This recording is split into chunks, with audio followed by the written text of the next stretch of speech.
Welcome to another episode of Footnotes. In this episode, we'll be talking to Brad Allen and Mary Lane Sloan of the Art of Real Estate. When you think about real estate, a lot of things will come to mind about buying homes and selling homes. But I think what you'll find in this episode is when we talk about their business, I love the way that they talk about their business. They speak so well of it and so highly of it. The pride and passion that they put into their work comes out not just in their words, but also in their actions and in how they think about running their business. I had a lot of fun just being a spectator and listener on this interview, and I hope you will too. Well, hey, we're here today with Brad Allen and Mary Lane Sloan from the Art of Real Estate. And let's just jump right in here. You know, we're fresh off the heels of 2020, you know, the year to, you know, end all years. You guys are in the real estate business, a service business that really relies or traditionally has relied on interaction. Yep. 2020 was the year that sort of outlawed interaction, at least in the kind that's normal and natural in your business. But you had a great year. Yeah. Mm-hmm. How? Well, I think, you know, one of the things that I think our firm does a really good job with is we're constantly looking at what's working, what's not working, like on a day-to-day basis. Mm-hmm. So, you know, hey, what worked yesterday, what didn't work, and let's pivot again tomorrow. So instead of just sitting around being like, well, this sucks, you know, we were constantly trying to figure out, okay, what are we going to do?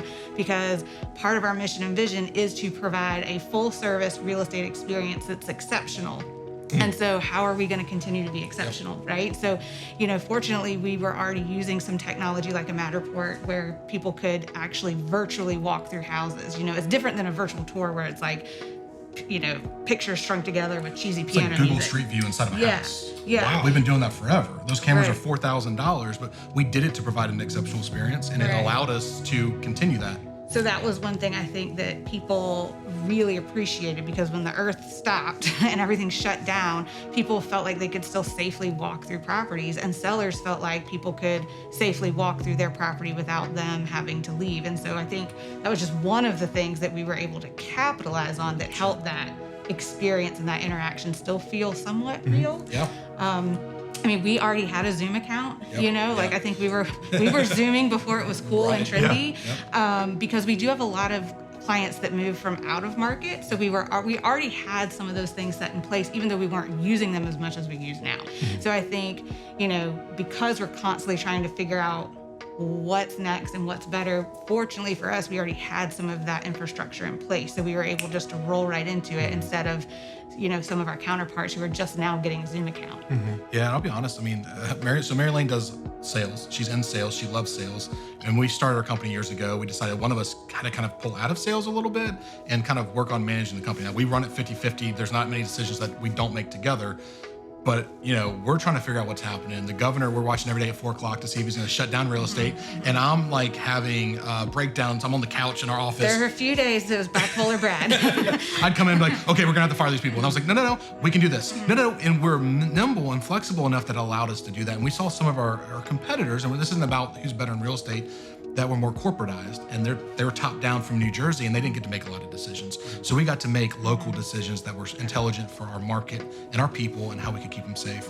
So we could still, because the thing that didn't stop, if real estate sales had stopped, understood, we would have backed up, gone home.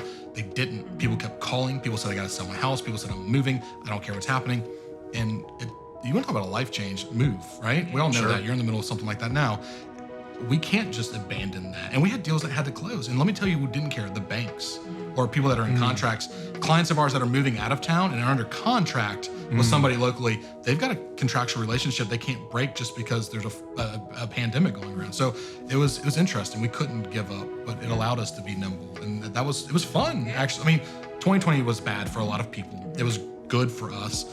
And it made us better because we had to be more intentional with our time and energy. And really, when we had an opening, we had to be really precise on doing it. It wasn't a lot of fluff. We don't just walk around the office looking for stuff. We had a job to do. We got in there and we were focused, and it was really fun to be able to be like that. But I think too, we've tried since the beginning of our company, we want to be known as a resource for anything, not just real estate. You know, like if you need a vet, if you need a doctor, if you need a dentist, like we want our clients to feel like we are in this with them, and we are their resource and their guide to Columbia. So I think with that, a lot of people turn to us and like, what's next? What do we do? Like the things are shutting down. What do we do? So we were already able to have that reputation and relationship with them. So, we were able to help people understand like where they could go get a COVID test, help them understand, what school districts were doing what. And so I think that also helped having that framework there, keep that interaction piece, because people knew that, okay, the art of real estate is here for me no matter what I need. Yeah. So what, and I love the way that you term some of those things in terms of people do need things. They've trusted you for most people, it's the biggest financial decision they will make in their lives. And they might do it a few times, but it's big bucks, and it means a lot more than just a roof over their head. But they're also looking to you for some of these ordinary things of life. Did you get that way on purpose? Like how do you drive that, or what's driving the desire to be that way? I love that question. So what I'm about to say is super cheesy, but it is so true. Like, nobody wants to live where nobody wants to live, right? So I tell all of the agents in our firm, like, we're not just selling houses. Like, we really are building communities. And I know it sounds cheesy, but that is what we do every day. Like, my job is to, if I've got a new client moving in, I'm going to try to find somebody else in that neighborhood so I can introduce them, right? Because that's why we do movie nights. That's why we do, spring flings. That's why we do our spotlight videos. We're helping people understand that Columbia is a great place to live. And when I say Columbia, I mean all, like Lexington, Irma, all the Midlands. Or Forest Acres. Or Forest Acres. It really is. But if nobody it's our job to showcase those things, and not just showcase them, but have events and have things that bring communities together so they can meet their neighbors, so that they're like, yes, this is a great place to live, because nobody wants to live where nobody wants to live. And a lot of real estate agents, and maybe a lot of companies, maybe a lot of businesses, they take it very transactionally. I meet you, you want to buy a house, we close, good luck. Statistically, we impact about 27 different industries when we sell a house. From movers to contractors to babysitters to vets to all the things we just talked about. So we become those people. We know those people, and we get to use those people. So we don't want to be transactional. And that has been part of our mission and vision. We created the mission and vision years before we started our company, and they've been our bumpers. And we have said no to a lot of things because they did not fit into our wheelhouse. And we have to give really good credit to Charles Weathers with the Weathers Group, who is an advisor here in town, and he's just a great guy. And what we wanted to be is a community resource. So when the pandemic happened, like we were talking earlier, we have videographers on staff. We weren't talking about, hey, let's sell your house right now. Now's a good time. It wasn't a good time to sell your house in April. So we went to Crave, the company next door that we love dearly. And they're like, hey, tell us when you're open. What are you serving? How is it working? And we were able to use our social media platforms. It wasn't about us. And this is not some grandstand. It was just cool to be able to use our resources to help our friends and our neighbors. And, Crave's doing great. Is it because of us? Absolutely not. But maybe people found out that they were still open and could go buy a quiche and some other stuff to really support the local businesses. Yeah, when everything shut down, we really focused on, okay, who are the other local businesses that are open, and how do we let the public know that they are open so that we can, support each other? Because I do think, again, same thing with businesses, local businesses, we're all in that same boat, and so I think, especially in a time of need like that, it's not only our job, but like our moral responsibility to help each other. Yeah, I mean, I agree. And I think, though, being in business, we see a lot of things that should happen that don't happen. Yes. And again, what I'm hearing, and I think there's several footnotes here. I mean, just no one wants to live where no one wants to live. I mean, it speaks for itself. It doesn't really need any explanation. But making that part of driving that into the culture, and being intentional with that. You said something earlier about being intentional with sort of how you're spending your time and your energy. Talk a little more about like why that became so important. For the pandemic last year? Sure. Or in general. Well, because the world when this happened, we had a dozen and a half agents, and so they've got families to feed, right? We don't just sell real estate. Like, as company owners, we have people that we feel like we have to provide for too. Not just employees. We have 11 of those, by the way. We have dozens of agents now as well. And I don't write paychecks to agents, but I got to make sure that whatever decisions we make, it's in the best interest of everybody and it makes it safe and able for them to sell houses. And we've had some agents that have really kind of sheltered in place because maybe some sickness, being able to get sicker easier or whatever those terms I'm using. Immunocompromised. And we had some people that say, screw it, I'm just going for it, which we got to back some people in too. But at the end of the day, like, how can we be intentional? So we changed our whole process up. You can't sell a house without seeing it. It's not really, it's possible, may not be the best thing. So we changed our systems.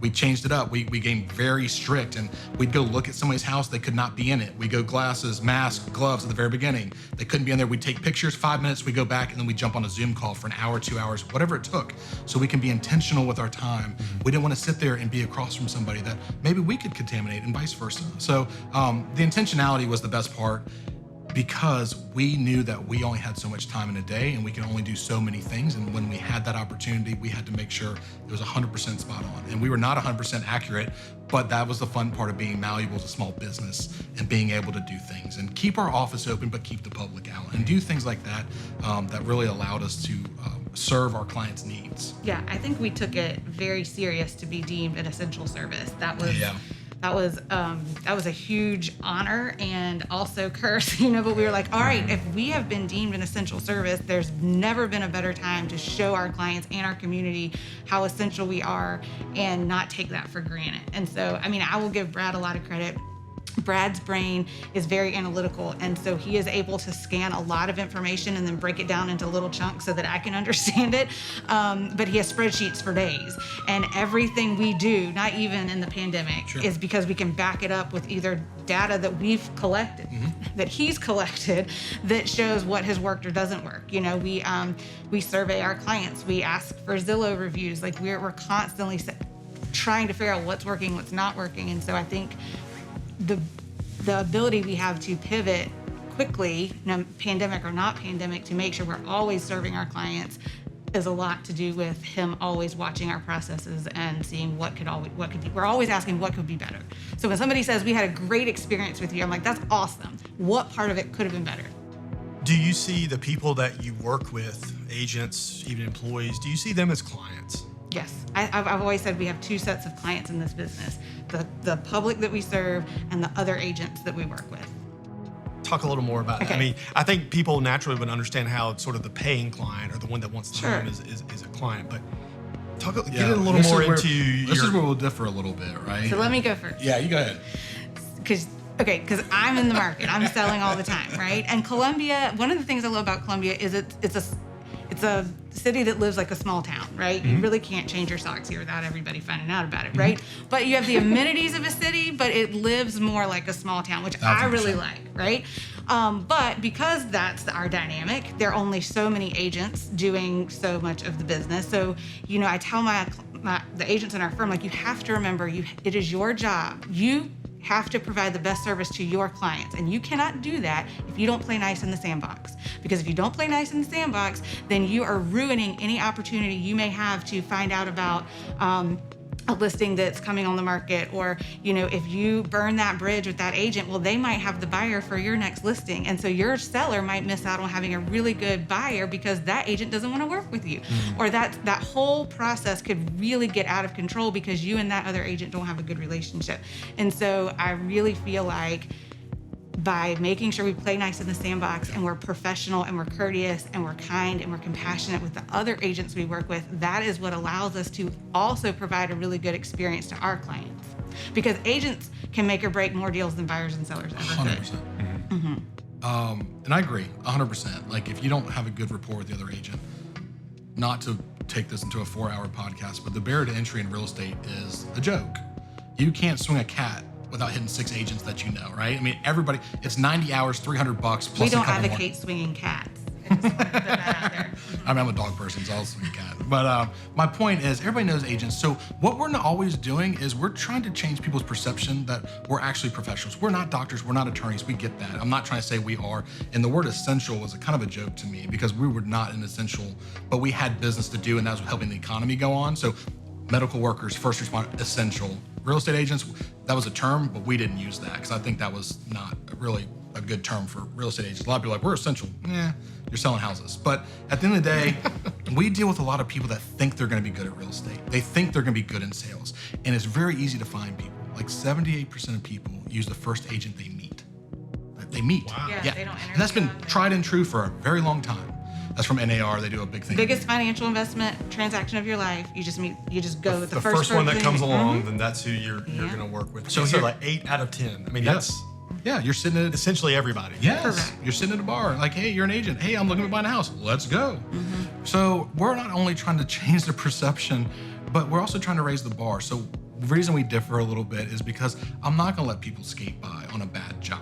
Like, we are going to hold people to a higher professional standard, and it's because it goes back to even emotions. Our whole business is based on emotions, actually. Like, even though you're moving for a good reason, say you just got a promotion and you're making more money and you're having another kid, you're excited. You get to buy a nice big house, you're moving forward, but you're scared inside. You don't know what's happening. You love your neighbors. You don't want to leave them. You're really upset. It's emotional. You got to pack your stuff up. Your kids' names are on the doorway where they've been growing. And it's a good reason. What if you're widowed? What if you've just died from COVID? Like, or somebody just died? Like, all these things happen. It's always emotional. And people that take it transactionally and don't give it the grace and dignity to helping these people in their biggest financial transition of life, they're not doing a service to their clients. And it's sad, because when you don't do a good job for your clients, it makes the whole thing bad. And this should be a good thing. I mean, sometimes you sell, like the recession, we came up through the recession. We had to deliver a lot of bad news. We had people bring a lot of big checks. That stunk. But at the end of the day, if you don't take this as a professional and really work on your craft, I don't want you in our industry. I am not playing in the sandbox every day, but it is that important to us and to me. I'm not going to call people out, but like, you do have to do your job for your client. Yeah. But I think the misconception is people watch these shows like $1 Million Listing, which I love. It's potato chips for my brain. But that's people think that okay, to be a good agent, I've got to be cutthroat, I've got to be manipulative, I've got to be cunning, and I think that's the opposite. I think to be a really good agent, you have to be a good problem solver, and being a good Yes. problem solver is trying to figure out how both sides get a win and not feel jaded or cheated. And the only way to do that is through good teamwork. And we can't do good teamwork if we're not working together.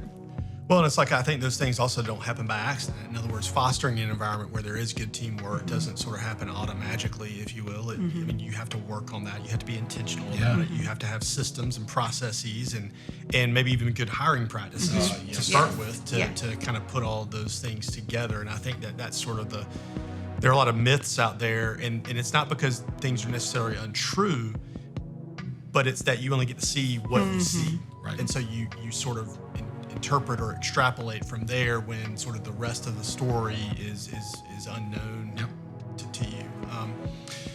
So you guys have touched on this a little bit, but I think a good place to maybe land this is talking more about so you guys have been independent for about starting your 7th year. You've had some doozies of years in between there, between coming out of recessions and then 2020, just recently. We've seen the top and bottom, literally, of the last century. We've been in it. You say great things about clients, internal clients and external clients. You believe also what you say. That's evident in how you say it and just the way you're conveying it and the passion behind it. But I think something that a lot of people in service businesses miss is how their clients drive change within their business. In other words, it's not the owners that have all the great ideas. Yeah. Some businesses are run that way. Yeah. How have you used the words of your clients, the compliments, the feedback? How have you used that to make your business better? I think one easy answer, like, we haven't done open houses 10 years. Because we tracked them for like 2 full years. We tracked public open houses. So for people listening, like, the concept of a public open house had to happen because before the internet, the MLS came out in a book, right? And it was in a book. It was a paper book. So the public had zero access to anything. If you wanted to know what the inside of a house looked like, you had to call the agent, and the agent physically had to walk you through it. We still got those books in like Right? 2007, 2008. So by the agents way. got really tired of constantly opening a house up. So they said, you know what? On Sunday from 2 to 4, it'll be open. Anyone can come through it. And on Tuesday from 11 to 1, any agent can come through it, because we didn't have the keys to the kingdom. It was very close to the vest. So that's how open houses got started. right? Now in the digital age we are in, we don't have an MLS book anymore. It's all out there. We have Zillow, we have Redfin, Realtor.com. It's all out there. And so the need for a public house really isn't a public open house, and even an agent open house really isn't there anymore, you know? And so we tracked our public open houses and our agent open houses for 2 years, and not a single one sold to anybody that came through that actual open house. And so what we learned, Zero sales. right. Zero. He looked at it previously, and the one on, But then came to the open house. He'd already seen it, and he's, right? y'all would know him. Like, this anomaly. He ruined it for me. No, but it wasn't just from the open house. You know, he'd already seen it. So what that told us was, oh, these are things that agents are doing just to appease their sellers, but it's not working, and it's not. But when we asked our sellers about them, they're like, I don't really want people in my house either. And then I don't know if you remember, it was a while ago now, but there was an article in the state newspaper where a group of very nice, clean-cut looking people were going to open houses in some affluent neighborhoods, and then they would divide, and there's just one agent, so who am I supposed to follow? And then one would ask to use the bathroom, well, of course, and they were stealing prescription drugs. So then we started getting... Brilliant. Right. Not that I would do but it. then we started realizing, entrepreneurs. open houses aren't safe. Basically, as a female, I'm advertising that, hey, I'm sitting in a vacant home for 3 hours. Please come stuff me in a closet, you know? And as we started to look at open houses on the national level and just the crimes that were happening against real estate agents and what people were doing, you know, they were coming in, they were leaving windows unlocked so they could come back later. It was finally like, look, if we know they're not working, and you don't really want to have one, and it's not the best use of my time, and it's not safe for me, and it's not safe for you, we're not going to do them. But we knew that we had to do something, right? So that's when things started to morph into virtual tours. That's when people started to do like the photos that they would blend together with cheesy piano music so that people could virtually walk through the home. Then when we realized that wasn't really working because people couldn't get a sense of like the layout, you know, because we do have a lot of people moving to our city from out of market, and they're like, yeah, I see the picture of the living room and I see the picture of the kitchen, but like, how do they go together? Or what aren't you showing? Or what, right. Right. So then we moved into wide angle lens cameras, and that helped show more of the room. But then we were still getting the feedback of, yeah, but I don't understand how this is laid out. I don't know if my furniture will fit, you know? And so again, to Brad's credit, he's the techie one of us. He's constantly researching and looking at what are other agents doing in their market. Like, how can we do this better? So we went from a public open house that was not safe, that was a terrible use of everybody's time, and then we invested that time and money into now what we do as a Matterport. And I think people really appreciate that. They can take the roof off and look down. They can cut it in half and look at it's it like that way. It's like a dollhouse view. Like, it's got no walls. You can spin it. You can walk to rooms. It's literally Google Street View. But the funny part is, look at the newspaper, I guess. Is that where people look for open houses galore still to this day? Like, you're going to see it because people are just doing what they've always done because it's transactional. It's not what's best interest of the client or what makes them feel most safe or comfortable. So that's the little stuff like that. Well, and I think too, I mean, in my day job, I'm in a service business also, and things work in spite of themselves. Sure. In other words, and to perpetuate those, because that's the way we've always done it, is because they're getting just enough success from those methods that it's just enough to reinforce it. But Sure. Again, what I'm sensing from you guys is it's like, not only is that not enough, Right. but it's not right. And that is what I think is so compelling about, you know, I think so many business decisions can be made based on, well, did it work, yes or not? Which really means, did I make money, yes or no? And if yes, continue. If no, well, maybe then I'll change. But it's like you guys have blended, it is a business, you're serious about it. It's not a not-for-profit. But at the same time, it's like you guys have listened, you've hired, you've learned, you've incorporated all these things to make it sort of the right way. And this is not a commercial. I mean, we talk to businesses all the time. I mean, this show is about, it's called Footnotes, because people will look at a story from the outside, but like when you're reading and you hit the footnote, it gives you more context and more details to make the story better. Yep. And I feel like some of the footnotes that I've heard from you guys, you know, no one wants to live where no one wants to live. I mean, I'm gonna remember that. Also about listening and learning from the people who really are your business. And also just how you guys seem to treat your agents and your employees as clients. I think that's something that, again, for service businesses, really gets lost in the shuffle, so to speak, or you're so focused on the one thing or the bottom line that you can kind of throw that out. Yes. Well, no, you didn't need me to tell you this, but I love what you guys are doing. I love the way you speak about your business. I mean, of course it's successful. Of course you're doing great things, but it's so great to hear people be excited about things, because business is hard. Yes. Business is full of transitions, or what's the right word here? Business is full of like hard stuff, hard work. But to hear people still speak well of what they're doing and who they're doing it with and what the future could be like, it's awesome. Thanks. Thank you. Appreciate that. Thank you for doing that in your business here. Yeah. Yeah.